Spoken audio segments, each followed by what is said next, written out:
Now, next question I wanted to ask is slightly different on similar lines. So you've already given us your understanding, and it's quite a good way of defining this in terms of what a good product is. Okay.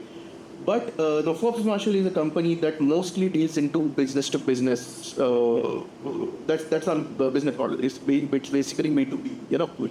But if you look at consumer electronics such as smartphones or even automobiles, which are essentially B2C.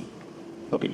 So if we want to characterize a good product or even a market-ready solution, which we are talking about today, how would you differentiate between a B2B case and a B2C case? If you ask me, I think that line is getting blurred nowadays. Okay, because we can't really characterize. In earlier days, what we used to define is that into the B2B segment, it is more as a cost-effective solution and it should deliver the return on investment. Okay. And whereas in the B2C segment, always they say that it should be very easy to use.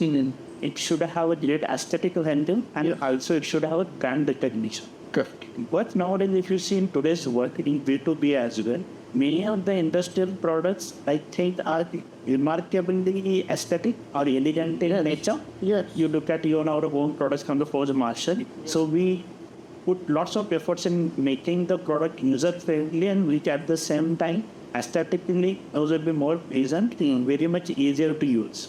So I think this characterization, other than ROI part, is a return on investment. I think that is the only part as of now today. If I see that as a B2C, as a customer, I won't try to calculate return on investment by buying it, even though I will have some tangible, intangible benefits in my mind.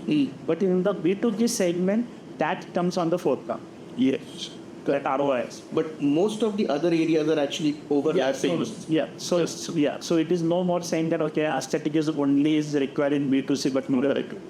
Right. I understand. And that's an interesting way to put it, because you're right about it. Most of the industrial products also today are gaining in terms of their user experience, in terms of their aesthetic and so on and so forth. And people are putting a lot of efforts in making sure that happens. Okay. Whether we are looking at a Forbes Marshall product, which is a typical B2B, or even a civil engineering product, for example, those considerations are always taken into account.